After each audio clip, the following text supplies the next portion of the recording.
Welcome to Archery Talk 101 podcast, your guide to better archery skills. We'll bring you the latest tips, tricks, and expert advice, but that's not all. We'll also have interviews with top archers and industry professionals and reviews of the latest gear and equipment and much more. You're talking about taking art skills to the next level? A coach can definitely help you with that. I've been teaching archery for over 25 years. I'm offering a free 50-minute consultation call. For anybody that would like one, please fill out the form. I'll leave a link in the description so we can get to know you a little better and see if I can help you in your archery skills. And today we're going to talk to an archer that is kind of taking archery to the next level. And we want to see what he's doing. And hi, my name is Roy Canterbury, and I'm going to be your host today on Arch Talk 101. And our guest is going to be Ace Colman. He's been an archer for a while and kind of taking it to the next level. So welcome to the show. Thanks, man. Glad to be here. So tell us a little bit about yourself and how you got started in archery. So when I first started, I had some friends that were in this like local club, and I was in high school, and I just kind of came out and checked out what they were doing, and they had a S30A team. So I just kind of got started that way, and like I had no experience at all. So basically going in, I got some coaching and learned, the basics, and then I just kind of took it to the next level. I went to a national tournament. I saw like Jace Bowles and Brady Hempen shooting like in a shoot off, and I thought, wow, I'd really like to do that. So it just kind of went from there. So what age did you get started at? Like 16, 15 years old. 15, 16, yeah. It's a good sport to get it into when you're young. And what are you doing now with the sport? So I am shooting in the ASA. So that's my main objective. I shot in known 40, known 45, and known 50, and I won out of those classes. So I'll be shooting in known pro this year, and I'm also going to shoot the NFAA circuit, at least the indoor events and the Dakota Classic this year, and we'll see about Reading and outdoor or the Mechanicsburg event. So where do you live then? I live in Northwest Tennessee. Oh, So Northwest Tennessee. yeah, just a rural part of the country. Lots of soybeans and corn. So Little bit nicer weather to shoot outside during the wintertime than up here in Nebraska. yeah, we complain about it being, 35 degrees. So yeah, we had a cold spell not too long ago where it was like 5 degrees, and we had a lot of pipes burst up here, so we're not used to that. Yeah, you're not used to having them insulated, so they survive those cold weathers. And Yeah, you exactly. know, in the wintertime when it gets up to 35, 40, we're in our t-shirts. We'll go on the t-shirt, just a long sleeve shirt, when it's 40. We don't spend a lot of time out there because we know better, but um, just a quick trip out there, and it makes it kind of nice to um, when it warms up. But it's one of those things that you just got to deal with, the weather you have. And Definitely. so besides target shooting 3D and then you shoot the regular targets, do you hunt or anything too, or with archery? Yeah, so like growing up I never really hunted, but like I got into target archery first, and then that's kind of what grew my hunting. Um I just hunt like some private mainly. I've got an uncle that's got a nice piece of farmland that I go out to, and he has some paths that he cuts through the woods, and we just kind of make sure that the doe population stays down. So I do that, but that's pretty much as far as I am doing it now. And that's mostly just deer you hunt for with a bow then? Yes, exactly. I love bow hunting, so it's awesome. Now, you use recurve or longbow or compound or crossbow? Which one are you using most of I'm the time? just using a compound right now. Compound. Got the Venom Pro from last year, so Yeah, compounds are nice. They don't have quite as long a learning curve, as the recurves and longbows. Um, the shortest recurve is, of course, crossbow, but I don't think there's too many archery events for crossbows. I feel like the crossbow community, like that's probably the smartest, most efficient way to hunt, if you ask me. Like it's cost effective. Like if you're, just getting into it, using a crossbow it's accurate, it's easy to set up, and it's relatively cheap. So, but yeah. Yeah, for somebody who wants to get into archery, that's the first step. Especially like for the younger kids, they that are starting out, they can't really draw enough weight for a compound or recurve or longbow to legally hunt. A lot of states you need to be 40 pounds, at 20-inch draw length, and if you're not drawing that, then you can't use it. And the crossbow gets them out in the archery field, and really nice that way. And then grow into something else, and then more challenging on the compounds, and then more challenging on the recurves, and you know then go into longbows. Oh, definitely. So are you kind of heading towards maybe shooting Olympics? Is that kind of a goal for you? Well, I shoot compound, and yeah, they are actually adding compound in the 28 LA Olympics. But at this time I'm not really like interested in that discipline that much. I'm very much interested in like indoor and 3D especially. So, like there is a trend I've noticed across the industry. Like a lot of people, they'll just kind of stick to their niche. There are some guys that kind of go out and do like everything, but like as of right now, my niche is like indoor and 3D. So So you were saying you shoot a lot of the marked indoor 3D tournaments then? I don't. We have nothing like that in my area. I've Oh, okay. talked to some buddies that have tons of indoor 3D shoots, but we've just got basically paper around us. Yeah, those are nice too. I remember my first outdoor shoot, I had a quiver full of arrows, and I'm hoping I can get through all 40 targets and still have arrows left. I've been there. Yeah, we've all been there. And then as you get a little bit better, then it's like, okay, I made it through. I didn't lose any arrows. And then it's like, okay, let me see if I can go through shooting the same arrow on all of them, just pick the same one. And when you're shooting aluminums, that you have to constantly test them because they bend on you. Mhm. That's what's nice about the new carbon arrows is, they're basically straight or broke. And There- there's I've got there's no in between. this guy that runs my local archery shop. His name is Bill Herney, and he runs a shop called Bill's Archery. And he was telling me this story of drawing like 85 pounds back in the day for these 3D tournaments, shooting these aluminum arrows, and like he would carry like 4 dozen aluminum arrows with him because they would always bend.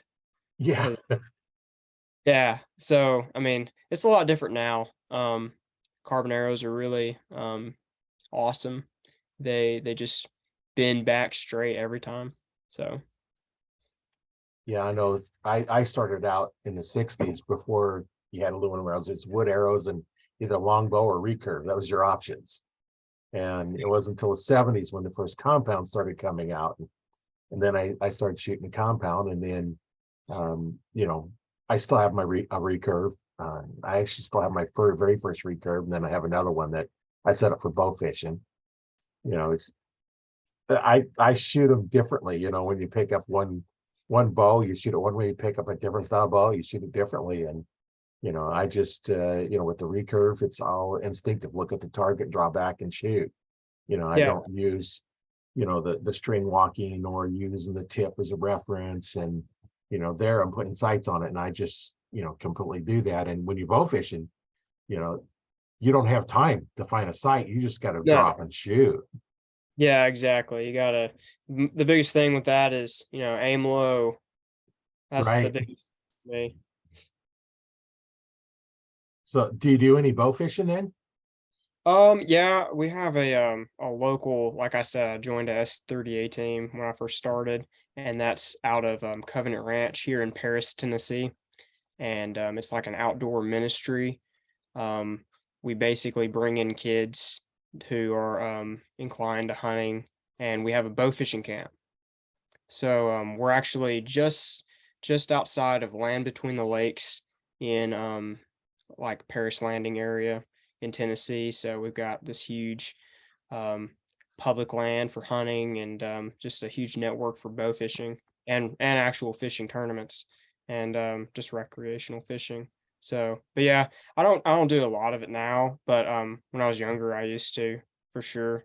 I'm in college right now, so I kind of have a full plate, bow fishing's like dessert. Yeah. So if they wanted to get a hold of you, if they're in the Tennessee area and want to get a hold of you to get their kids in that program, how would they get a hold of you? Facebook and Instagram are the best places to go. On Facebook, just look for Ace Colman, and on Instagram, look for the Ace Colman, and you'll find me. Just shoot me a message. I'm very active on social media, so I try to get back with everyone that has questions. And yeah, it's called Covenant Ranch or Sunrise Adventures, and they have a Facebook page as well and a website that you can go check out. They've got different types of camps. Um, and the whole idea is we're just trying to make people look for Christ through the outdoors. So That sounds like a really good goal to, get kids involved in that and get them out doing something besides the thumb exercises, playing video games. yeah, exactly. I used to be that guy. You have to understand, like I didn't grow up hunting. I grew up playing video games and I was just absorbed by that. And um I had a bunch of friends that were like, into hunting and stuff like that. And I just kind of like got drawn into that. And now I love it. It's more fulfilling to me. So, Yeah, there's, you look at people that are sitting there playing archery games on the video game, and it's like, get a real bow and shoot a real bow, and yeah, it's it's completely different. a whole different technique, and it requires a lot more, um, you know, attention to what you're doing. Yeah. So, what is your most memorable shoot you went to? Okay. Well, when you asked that question, it was my first shoot ever. Okay. So, it was April 1st, 2017. Um, First 3D tournament ever. Probably been shooting for like a couple months or so. And the reason it's so memorable is because of something I did. I shot an arrow and I did not have a great foundation at this point. I was still learning a lot. Probably had target panic and was punching the release and flinching a lot. But I I had this shot where I shot the black buck ASA Delta McKenzie target, and its head was faced like this way. And I shot it right in the nostril. I'm talking like perfect inside out of the nostril. I took a picture of it. And yeah, I shot like 100 out of 200. So I dropped 100 points from even. So it's like basically half half fives. So I hit the body on at least half of them, and then I guess the other half was about an 8 or a 10 or so. But yeah, humble beginnings.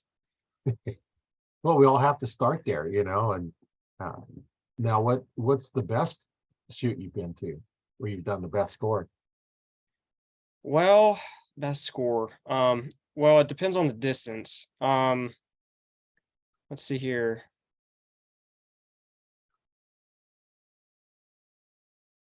It wasn't comparable to your first shoot.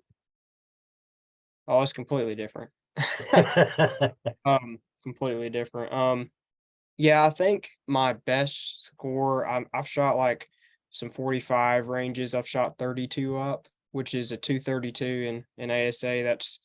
That's only missing uh, like four. I think that's right, 4 12s out of the entire range. And I've shot like a 34 up, and I think I've shot a 36, but I might be stretching it there. But I know I've shot a 34 up once. I went to a tournament once and it was really dark, and we had this like javelina target, and it was like the first target, and it was like up in the woods, like up in this hill, and I I just drew back, and I couldn't even see like the rings. I just kind of put the pin where I thought it should be and headed 12, and then I just kind of almost hit every single 12 in that range that day. It was a hard course. It was a lot of up and down. It was over in South Carolina, I think. I go over there. I used to go over there a lot. They have something called the Baker Archery Circuit, and it's like this guy named Jason Baker. He's hosting these big money 3D shoots. Um, so when I was an amateur, I really wanted to up my game and learn how to just say, okay, we're going to invest the entry fee, invest the gas, and we're going to learn something. So yeah, I think that kind of helped me a lot. But yeah. So to answer your question, 32 and 34 up on a 20 target range. Okay. Now, some of our listeners may not know what that is. Can you explain it? Yes. Okay, so in the ASA, we shoot 20 targets in one round, and in a pro-am, a national event, you'll shoot 2 days of that. So even is a 200. That's shooting, the 10 ring 20 times. And when you shoot up, you're shooting some of the bonus rings. So like 2 up is you're hitting one 12 ring and the rest 10s basically. And then if you shoot down, you're shooting less than all 10s. So if you shoot an 8, that's -2. If you shoot a 5, that's -5 points. And so the highest you can possibly shoot is 40 up, which is almost impossible. I'm sure it's going to happen in my lifetime, but it's basically hitting all 12s. So all of these circles. And on the let me see here. I might be able to pull up a nah, we'll just talk about it. But Yeah. Yeah, yeah, those 12 range are like a 1 inch diameter circle, aren't they? exactly. Yeah, and you've got one that's a upper 12 and one that's a lower, and you've got one in the center, and in ASA we don't count that. But yeah, so like 32 up, that's almost 40, but not quite. But it's very hard to beat, hitting almost every 12 ring for sure. Especially when you start shooting at a dark target like a javelina. Those are pretty much all black targets with a little bit of white, around, the shoulder area. Yeah, if it's And completely dark, you're relying on those specs, and you gotta make sure you're looking at the right specs. I've made the mistake once where I thought I was looking at the right, little tick marks on the animal, and I hit right where I needed to hit in my mind, but I looked at it with my binoculars, and I was like, "Wow, I just shot an 8 or a 5," you know? yeah, and those are small animals, so there's not a very big ring on them. Yeah. Yeah, for people that are shooting, like their shooting level isn't as high, or if they're shooting like bare bow or recurve, like yeah, that's gonna definitely play a huge factor in that. I know I remember one time I was looking at a hog that was back in the shadows, and all I could see was a shadow outline of the whole hog. And Uh, you bring up your binoculars and you look at it, and the importance of good optics is I had some Tasco 10x50s, and I'm sitting there trying to adjust them, trying to see what it's at. And one of the guys that was in there, he had, I think it was a Leica or one of those, high end ones. And sure. they were like a 7x35. It pulled up, look, oh, okay. Where the cheaper binoculars, I couldn't really, I'm trying to focus in, close one eye, get it, do the other one to get it focus in at the distance. And that's the difference between having good optics and the cheap stuff.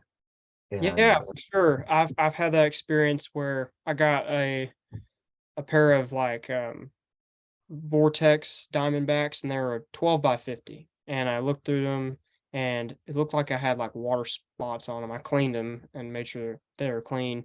But then I got their like better pair, like the Viper HDs, and I got a 10 by 50. So I lowered the power, the magnification, but they were like twice the price as the other one. And like I could actually see much more clear through the 10 by 50. I always thought that, oh, I need very magnified binoculars. And you just said you looked through a pair of binoculars that were only a 7 power. So like that just goes to show that you need to just get a high quality pair of binoculars and not just a high power pair. yeah, and I found, binoculars, the higher the power, the harder it is to hold it steady. So not Oh, only are you having a blurrier because you got the cheap pair, but now you're moving around. So it's hard to focus on it because you're moving a little bit of movement in a 12 power is exaggerated quite a bit. And yeah. where you get the 7 power or even a 10 power, you go to the 12 power and you know, you almost have to support them somehow. And there's ways of doing that where you take your elbows in and hold them, and you can hold them up better if you have your elbows up, you bounce a lot more. But there's a few techniques you can use for stabilizing them. But quality optics is number one. Definitely. So what are your plans, in the future? Okay. Well, I definitely want to be a high performing archer in the NFAA and the ASA circuit. So, I want to do well at like the Vegas shoot, all these indoor shoots like Lancaster and the Rushmore Rumble, and then all of the ASA pro-ams. You've got the Foley one, Russell County, the Louisiana one at Camp Minden. Then the last three is London, Kentucky, Metropolis, Illinois, and Colman, Alabama. And that's the ASA Classic. So that's something I'm working on now. I am finishing my 4 years of my college degree. I'm doing my bachelor's in business management with an accounting emphasis. So I go to school here in McKenzie, Tennessee. That's just 20 miles from my hometown in Paris. And yeah, I go to Bethel University. So I'm going to finish that this semester, actually. I'm going to graduate in May.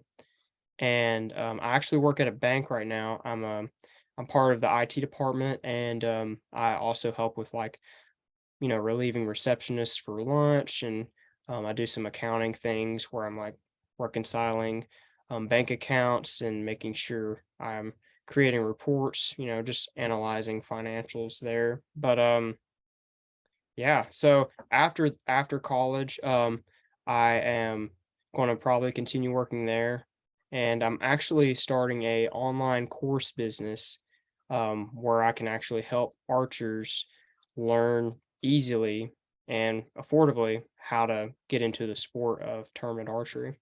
So that's something I'm really working on now. I'm putting a lot of time into that, aside from college work and my shooting schedule. Yeah, I've put together an online coaching program that I'm doing online where you do it through Zoom calls, kind of like we're recording this, and Yes. also have some videos for them to look at, and then get in the group and critique them there, and then get on a live call and just take them to the next level. And it actually works pretty good when I think about putting it together. Um, my first student was in over Messenger and didn't even live in the same country. And then the first one I tested out for, a Zoom call didn't live in the United States either. So it's nice that you can help archers all over the world, and you can connect just with a Zoom call, and you can, critique them. And, nice thing about videos now is you can play them back and watch them, and the quality of the videos taken on your phones are just so good that you can pause them and look at them things and slow motion them. And when I first become an arch instructor in 95, where there's this teaching the back tension release. And so I had to learn a new technique. And, there it was pretty much you either watch them live or possibly on a VCR tape.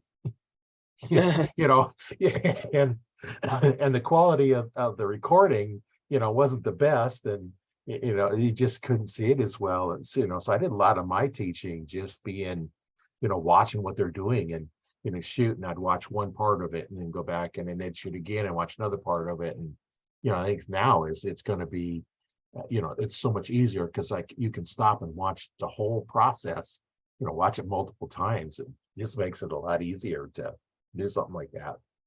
Oh, definitely. Repetition is the key to learning. So being able to constantly go back and look at things is critical. Now, what would you say is your biggest struggle in starting out and developing your skills to where you're at now? Knowledge. Um, it can be financial. Getting and knowing what equipment to get. Um, and I'd say networking. Making sure you are getting around the right people that can help you. Excel at what you're doing. And um, like a lot of people, they don't have a place to practice. I know that's a very big thing. So being able to network and find a way to have a place to practice consistently, like if you're shooting indoors or if you're like for indoor archery or you know like if you live in a city, having a local archery club to go sight your bow in for hunting. But yeah, I would say knowledge is the biggest thing. Having the right knowledge and being able to create systems for what you do. So like you can go and never see an archery coach and learn everything on YouTube, but it's kind of jumbled up, and you're going to get a lot of different opinions. You're going to have some people say bear shaft tuning or this is how you paper tune. You shoot your bear shaft through paper, and some guys will be like, "Oh no, you shoot it down at the target and see if it's kicked or whatever." And then some guys are like, "No, you look at the impact," and then all this stuff. And it's important to know how to weed through the weeds and have a clear system to what you're doing. Yeah, that's where it's important to get with a live person, to critique what you're doing. And there's a lot of really good videos out there that teach stuff. Not going to say the right way, but teach the same way I teach. But there's a lot of stuff that's completely different. It's like, dude, that don't work. Yeah, That's not the most efficient way to do it. And you always open to different stuff, as I see different techniques and stuff, I will look at it and see. And I've tried different things. I know when I first started learning back tension release, I'm thinking, well, if you don't pull a trigger, how do you know where it's going to go? It's like I'm thinking it's like, well, you got to pull a trigger, coming from firearm world, you squeeze the trigger when you're ready to go, you squeeze well through. And then once I learned it, it's like, okay, because the whole goal in archery is store energy and an aim. That's all you do. Once you've stored the energy, that part of the job is done. Now you just have to aim and then just work on, the back tension release on it. And, I see a lot of people, they'll go to, from the wrist strap where they have their fingers above it and just slamming on the trigger. And yes, then they go to the thumb release because it's supposed to be better. And now then they have their thumb and they go slamming on the thumb trigger. yes. Oh, yes. It's, and I've seen some TV hosts do that as well. They draw back and not only drawing too much weight, they're drawing incorrectly, kind of draw it across your chest, push the chest out and draw and come Yeah. up. It's like you're using your weak muscles to draw. Use the back muscles, it's much easier. Yeah, and it's just you don't know. And that's the part that you see all these videos. It's like, oh, they're doing it, so I should pull across my chest and then raise it up. I'm like, no.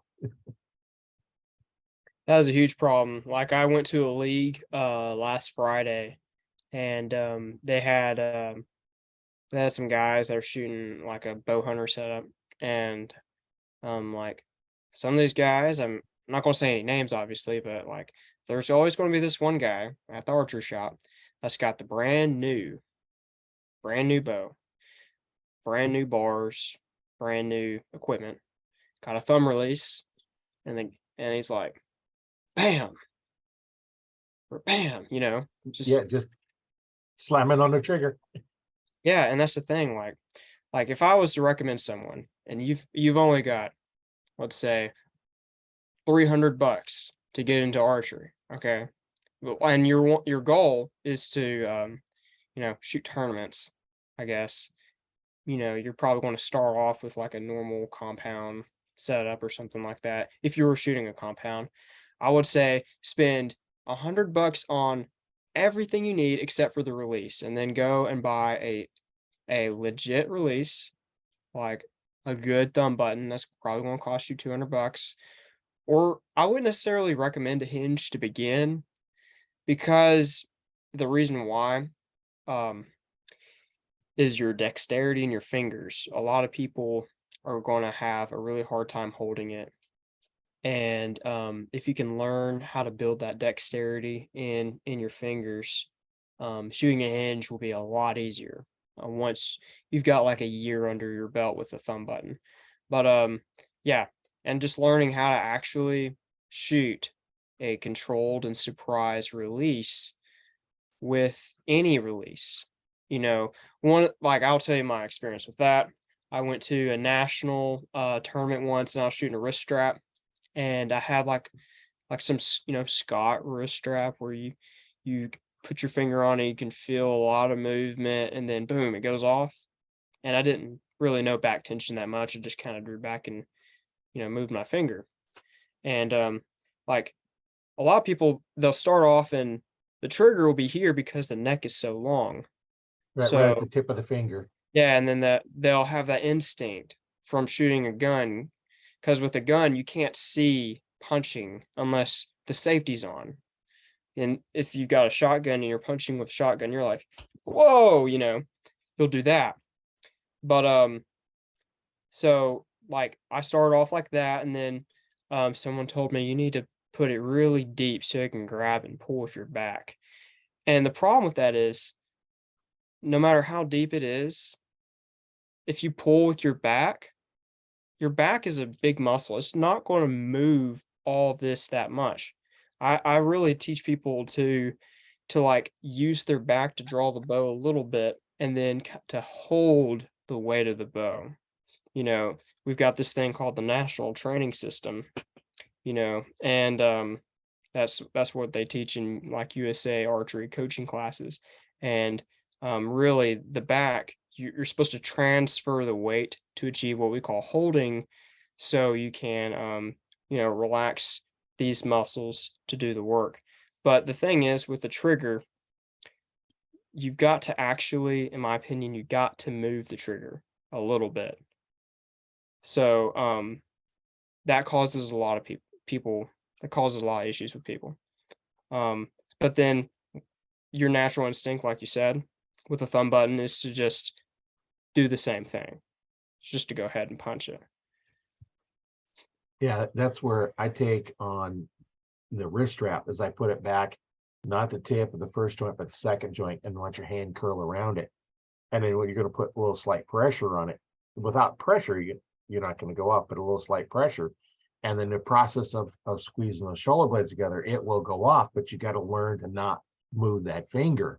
Once you put pressure on it, you relax on it, and then a little pressure, start pulling a little pressure, and then Sure. it will go off. I shoot a wrist strap as well as a thumb release one. And the only thing changes where my hand hits my face, as opposed to the first knuckle or the third knuckle, depending on where I put that in there. This is all the same. But what I did on my hand releases is the trigger normally got that big knob on it that you kind of Mhm. put, the second joint on your thumb. I have it buried completely into my hand where the thumb and the index finger meet. and it's just the trigger. There's no knob on it. So now there's no knob to get in the way, and I pull back, and then that fires it. If I need to, hunting, and I'm in a position where I can't really get the back tension, I can force it by just making a fist. Just make a fist that will go off. But that's what I hunt with most of the time, is that handheld release. Go back and you go through the whole process, same thing as you do it, and you can cram on the triggers if you wanted to, but I don't, because I've got the technique down where I do it that way. And the hinge, is nice, but you got to really make sure you turn on it. It's safety and drawn. With the wrist strap, you just put your finger behind the trigger. You can't accidentally pull it. You're not going to smack yourself in the mouth, which happens. It does. It happens. and then with the handheld one, you got to make sure your hand is off it, because if you put your finger on the trigger and you pull it, you can easily pull that trigger. You start pulling, and then with the hinge, you got to really make sure you have that little finger pointed forward, keep that hinge from breaking until you get there, and then start pulling through. But yeah, well, that's why I don't recommend the handheld ones for beginners, just because the technique that's required. Start off with a good quality one, like a Scott or something like that. I have a Scott that I bought in the 90s that was used. One of the guys I know was a rep for him, and I bought it, and I still have it. That's my backup release, that I carry with me. Or it's really cold here in Nebraska, it's cold enough that you could easily have the handheld, which locks onto the loop. And it could easily be, 0 degrees, and you have to be able to feel that trigger. So now you're putting something that's basically frozen into your hand. So when it gets that cold, I go back to caliper.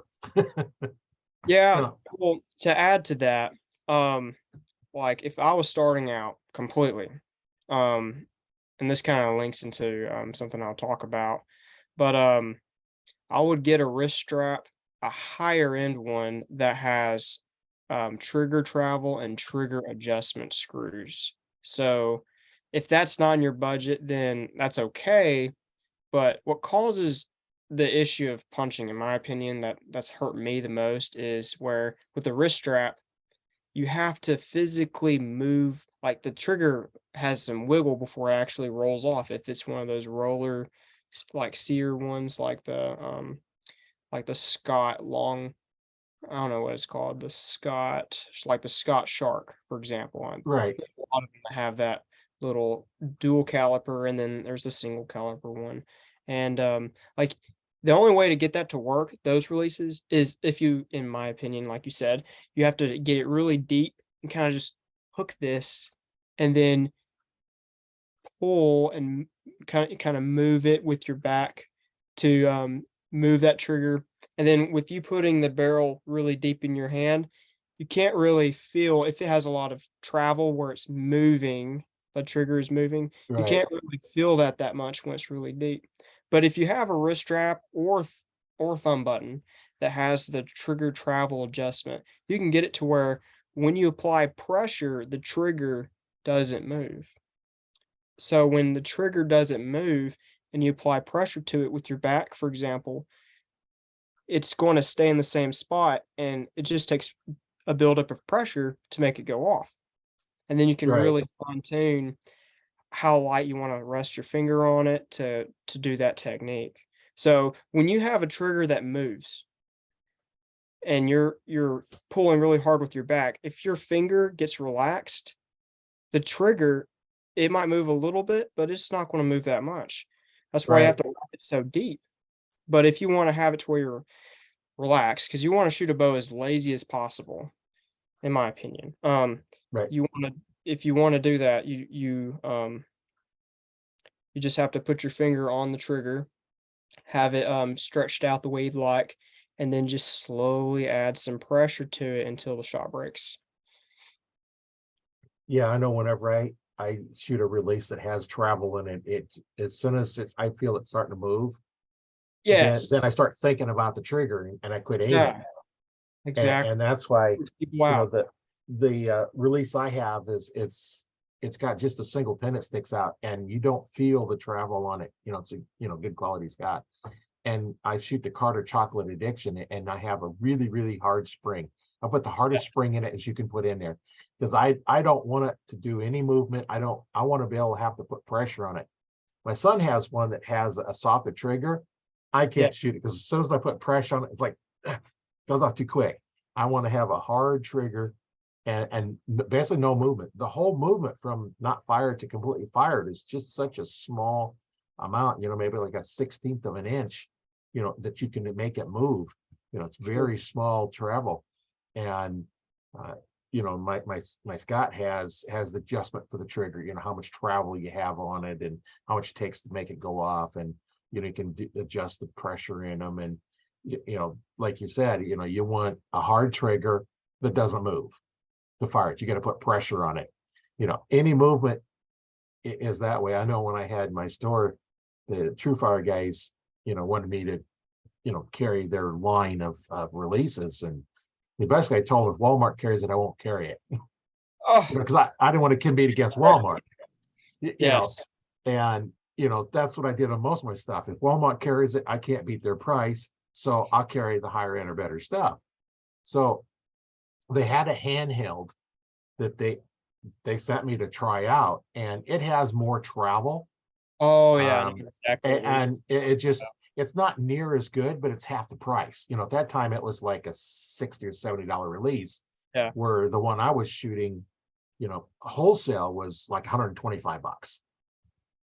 So that was like a $200 release, $150 to $200 release. It's half the price. So if you want to get into it, like you was saying, like spend the money on, on the release, because that's the part that's going to make you shoot good. Because the other bow it doesn't matter. The low end bow, high end bow, it's going to shoot the same. It's just how do you shoot it? It's all amongst, the archer is when it's controlling it. Definitely. So as far as hunting releases goes, I love a wrist strap release because I don't like my hands freezing. That's one. And the second thing is like I've shot a hinge once hunting, and I was drawn back on this deer, and I held the bow for like a minute and a half with this hinge, and my fingers were like cramping up, and I'm like, well, Yeah, if I do get the shot off, it's not going to be good. I've got all this tightness in my fingers, and it usually causes me to have some misses downrange. But so I'm using the True Ball Execute wrist strap release. It's an older model. They have the execution.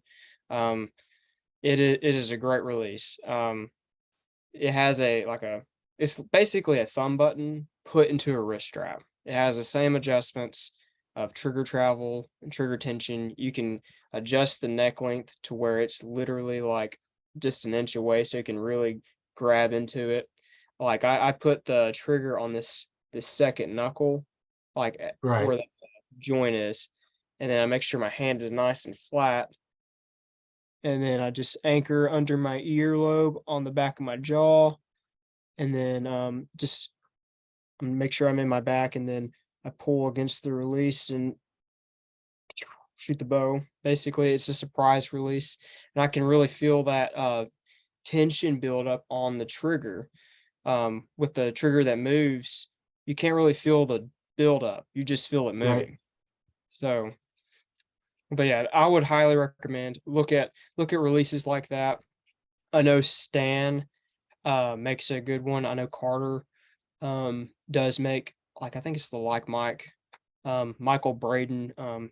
He's a pro archer that he has a lot of educational content out there, and he really teaches to wrap and pull um with your back on a wrist strap release. He actually uses that release for tournaments. So Yeah, you can shoot them either way. It's just the technique is the same. It's just, your hands are in a different position. And, nice thing about the wrist strap is, like for hunting, is you keep your hands in your pocket, keep everything warm. yes, Um, and you'll the never thing, lose your release. It's attached to your wrist. right, you're not going to drop it. Yeah. I You're have not gonna dropped the drop release. That's why I carry backups in my backpack. I've dropped my release, like I'm not getting down. It's during hunting season, during hunting time. And So I just grab one of my own. Either I grab up my backup one, the um, True Fire one, or I'll grab my wrist strap and put them on. So I have those. Because I leave my release on the string because mine it actually locks on it. Sure. So I can leave it. And nice thing about that is when I get ready to draw on it, I just find the string, and between my middle and ring finger, put the string. I can just slide down the string till I find my release. I don't have to look down it to hook up. If you have like a caliper, you have to, open the jaws up on some of them or close them and find the loop. We're Sure. on my wrist strap, it's just a hook that sticks out that just Right. flips open. So I can find the string and go down there and find the loop, and then I can hook it on. I don't have to look at it. That's nice. I don't want to look down at my string, because when you look down at your string to hook up, you look back up, the deer will be looking at you. A little Yeah. bit more movement, because now you can watch the deer, and then you can do what you need to do. And if it starts looking, you stop, and then if you had to look down, you don't know what the deer is doing. So That's an excellent point. And with the True Ball wrist strap releases, the higher end ones, they're like 150, 160 bucks. The Execute, the one I have, it's got a jaw that closes, and when you press the cocking lever, it'll actually close. But the newer one is just a hook. So you just cock it with your thumb, hook it up, and you're ready to go. yeah, I like those kind, because then you don't have to worry about, on those that just have the hook go over the push again, the straight piece. Lots of times there's not a lot of curve in there to hold the string. You're depending on the release to hold from the pressure of the two being together. Some like the jaws, you're using the jaws, the pressure of the jaws to hold it. Where the hooks, there's actually a little curve in there that they hook into, so it's easier to stay on. That's what I've seen with some of them. And then I've also seen where on some of the cheaper ones, especially the good quality ones, you don't as much, but the string actually hang up slightly on the hook as it's trying to open up. The single hook ones, actually hang up on it a little bit before it pops off, because there is a little bit of curve in there. And I've so I was like, oh, you pull the trigger, it's still hanging on to it. Yeah. That's what you're going to run into with cheap releases. And I remember one time I had a release, and I was down at the range shooting, and I'm back, at the 30-yard range. It's indoor one. We could actually go back to 40 at times if there was nobody coming in. But we're back 30 yards shooting, and I'm drawing back. And when I draw, I bend forward slightly and point my arm at the target and draw and slightly stand up. It keeps you from overdrawing and bending back. So I draw back, and I'm drawing back, and about halfway back or 3/4 of the way back before it broke over. And all of a sudden, man, something went off. I didn't know what it was because my finger's behind the trigger. Well, I noticed there's no trigger. Oh, And the release broke. oh man. And of course, now then with doing that, you're drawing back. My arm went up, and I shot my arrow through a ductwork in the ceiling, and I found the head of my release about 20 yards downrange. And you'd never guess what the name on the release was. Scott. Nope. True Fire. True Fire. What? Nope. Fail safe. Fail? Oh my goodness gracious. and I had two of them. So a machinist friend of mine, we looked at what's going on, and you have the head, and then they taper down with a little knob that holds them into things, so a pivot. It was so thin that aluminum was not strong enough to shoot a 70-pound bow very much without weakening it. And I had two of them. The other one was even worse than this one as far as how it worked. So he made me a new piece for it, so I could a little bit more beefy. I think I might still have them both someplace in a box of parts, but I don't use them. That's what you get when you get the cheaper stuff. It is, and to touch on that, like that True Fire release, the thumb button that you had, you're not going to find this is my opinion, as of 2023, you're not going to be able to find a quality thumb button in a Walmart at No, your local Walmart. I mean, like when I say trigger travel for the viewers to know, that is like from the moment you put your thumb on the trigger, whether it's a thumb button or a wrist strap, it's does the trigger move at all before it goes off. And you sometimes newer people, they have a high excitement level. So when they put their finger on the trigger, they don't really feel anything because they're so excited. But right. if you calm yourself down, take your release in your hand and just put your finger on the trigger, you'll probably see a little movement before it rolls off that sear. So basically, avoid the the rule of this podcast is avoid cheap releases. Um, and if you do get like a cheaper like wrist strap, like a Scott or a True Ball, they're high quality. Once you're getting to that like $70 mark, and just see if you can get your finger to comfortably wrap around it, probably around that second joint. And if you can't, then I would advise probably go with something shorter. Now I know Scott has this one release. I don't know if they make it anymore, but it's like a short neck version of the long neck for the wrist strap, and it's like pink. Okay, it's like the fox or something.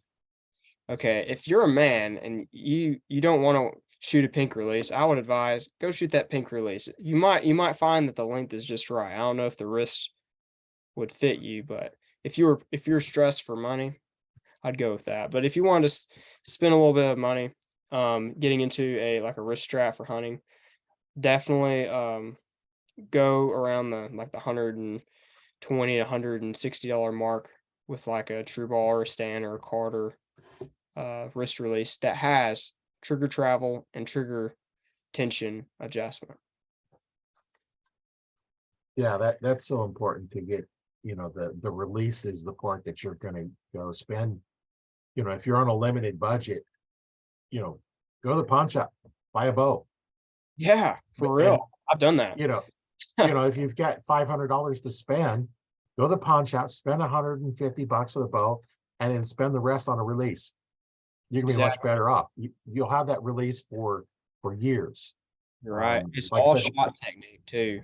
Like yeah, like you could have the coolest looking bow, but if you can't shoot a surprise shot or a shot where you're able to use your back, if you're not able to use the technique properly, then it doesn't matter. It's like saying, I'm going to give this new guy I don't know, $5,000 golf club and tell him to go be Tiger Woods. That's not really going to work. You should give him like a, $50 golf club. And, if he had let's just say he had $5,000 to spend, I'd spend the rest of it on, coaching and learning how to develop your skills. And then, of course, entry fees and travel expenses if you right. want to go to some golf courses. But yeah, Yeah, I've heard a little story. A couple lumberjacks were cutting down trees, and the one guy out cut him all the time. Cut down more trees, and he asked him what's going on. It's like, well, at lunchtime I go sharpen my axe. The first guy had sharpened it before they started. By the time we got to the day, it was so dull he couldn't chop. The other guy, he's sharpened in the middle. Spend that time learning the skills, and getting the same thing. When you buying a new rifle, it's like buy the most expensive scope you can on the cheapest gun. If you don't have a big budget, spend the mhm, money on the scope, because the scope is going to get you there. If for you can't sure. see it, you can't hit it. And the same thing with archery. If you can't have a good, clean release, it doesn't matter what you're shooting. When I had my store, I would, um, I sold the low end PSE bow, like the Nova range, and you could buy the Nova from Walmart and everything else. I was a PSE dealer, and what I did differently that made it worthwhile to buy mine over, like the Walmart ones, is one, I included a half dozen arrows with tips, and I Hmm, included some string silencers on it. I also included a release. Now it was, the low end release, that at that time, I got like $11 or $12 in a release. Here's everything there. Plus, you also got shooting instruction Wow. and all that with that bow. And I actually had one guy one time says, here's a price. He found it cheaper than what I was selling it for. And he says, can you set it up for me? Well, I charge $40 to set up a bow. And I was charging $100 an hour for shooting instruction. And I says, you can set it up, but you're not going to get it done right. Well, you're not buying it from me, because I'm going to charge him $40 to set it up because he didn't buy the bow from me. Right. And all my bows come with setup, and instruction, whether you're buying the low end $300 or $350 PSE Nova or the $1,000 PSE Pro Line bow, you still got shooting instruction. Right. And, my thought was, if you're buying a bow to start off with, are you going to stay with the sport? Yes, no, maybe, don't know. If you decide to get out of it, you got a $300 bow sitting in your closet or a $1,000 bow sitting in your closet. I couldn't justify selling them a $1,000 bow unless they knew they're going to stay with it. And so they got it a little cheaper, and like with stabilizers, can you tell the difference? No, buy the cheaper one. Go with inexpensive, get in there. Well, two reasons. One, it got them into their inexpensively, but when they go into upgrade, where are they going to go to get their upgrades? Back to me, right? So I'll sell them more stuff over the time. You'll have guys come in. It's like, I had a PhD come in, and he didn't want to buy he wanted the high end one. And of course I taught him, and 2 weeks later he shows me Robinhood he got. But he come in, he's like, I'm gonna hang it up in my office. It's things like that, that you see how they develop, and next thing you know, they're developing. It's like, okay, now they know, they have enough experience that they're gonna know when we change to a better release. It's like, oh man, this is so much better. To start off with, they're not going to know, like you was talking about earlier, that they're just slamming on triggers, and that's why I tried to teach them correctly so they knew what's going on. And as your skills develop, now then the more expensive stuff makes a difference, where you can feel the difference. Definitely. Well, what would you say to a new archer that's never shot a bow before, thinking about getting into archery? What would you tell them? Well, what do you want to do? I mean, there's just so many different goals in archery, and you would have to just like talk to them about what their goals were at that time. So, but can you elaborate on that a little bit? Well, that's the first question I'm going to ask was, what are you wanting to do with it?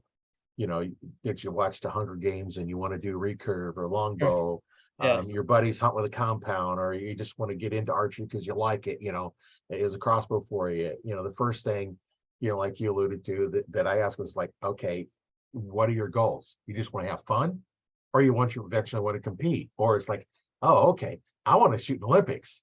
Then all that changes what you're going to do. Yeah, completely. What is your goal?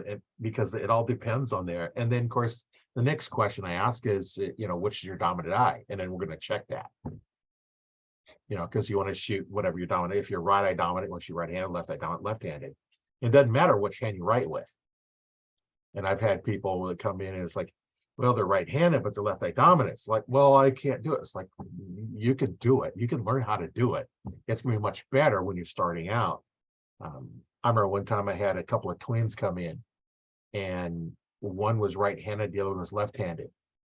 The right-hander was left eye dominant, and the left-hander was right eye dominant. So they're both completely mirrored from each other. So it doesn't matter. And majority of people are right-handed, but I see a lot of right-handers and left eye dominant. And that's the next thing that I want to do. And so once we've got that out of the way, we know which type of bow they want to get into, what's their dominant eye, so we know whether right or left-handed bow. Then what would you tell them to do next?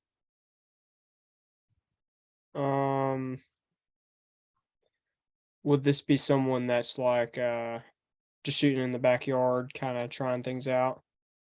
Yeah, somebody new that's interested in archery, like you, when you was interested in archery, where did you go? What would you tell somebody that was in your spot when you first picked up your first bow, and now you've got your bow? What would you tell them to do now? Well, find some find some friends or network with people in your area that shoot bows, and just hang out with them, learn from them, um, learn about the technique and like other things you can do. Like you can learn about things in your backyard that you had no idea existed, right? Like like tournaments, and then of course hunting. Like I've got tons of public land around me that I've completely been oblivious to my whole life. Like there are people that are from out of state that will go like 10 hours away, that will come to like an hour away from my house to go hunt public land. Like it's incredible. You just gotta network with these people around you, and then that's where you can really develop your opportunities, you know?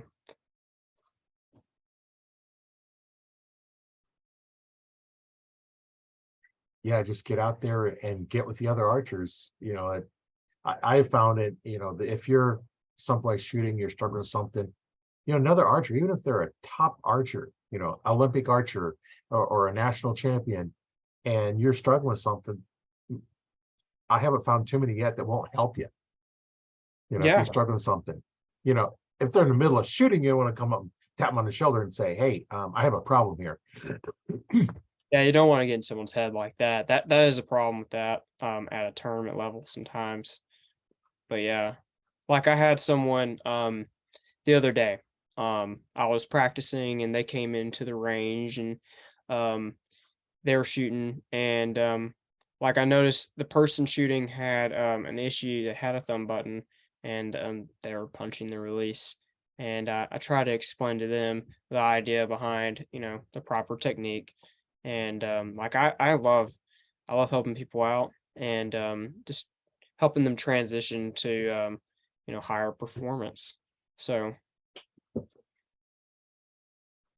Yeah, I know.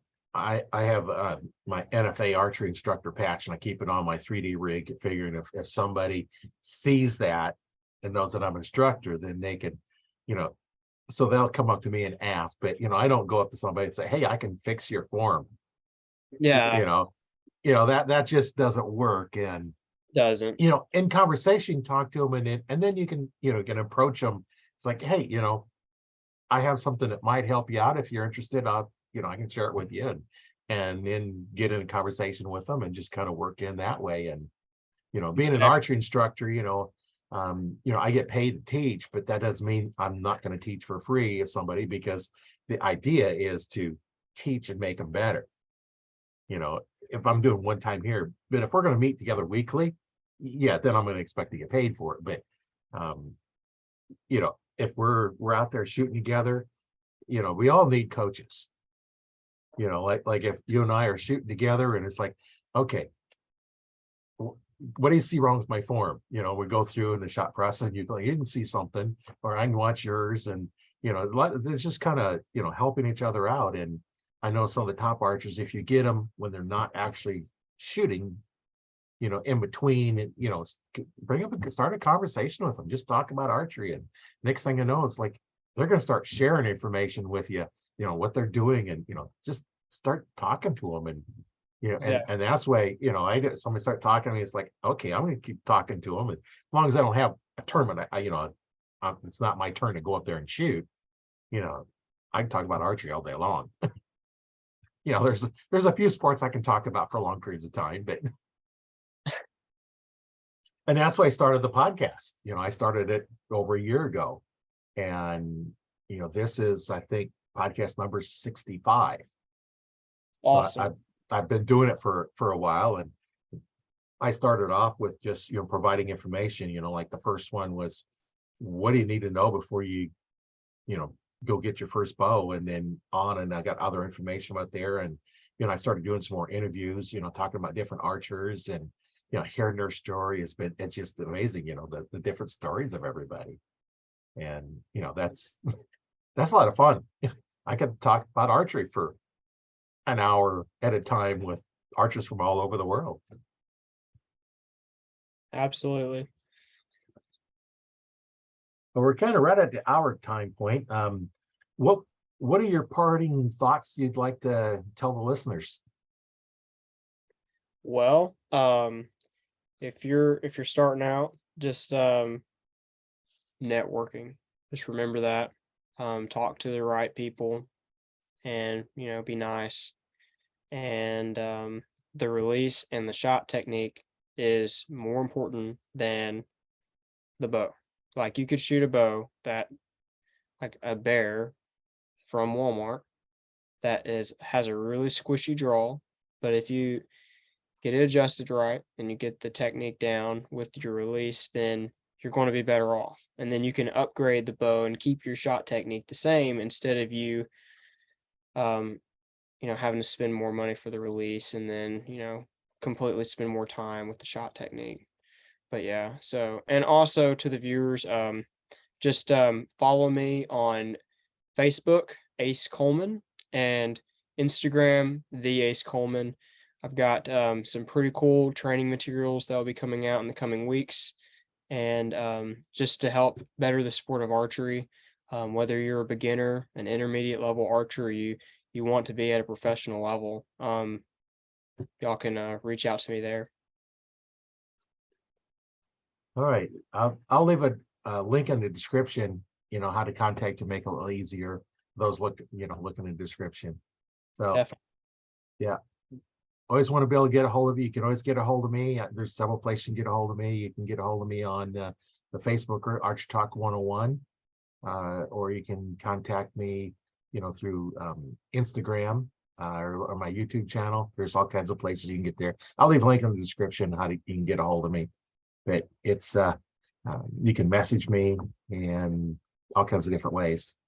So my name has been Roy Canterbury, and I've been your host on Archer Talk with our special guest, Ace Colman, and we'll talk to you next time.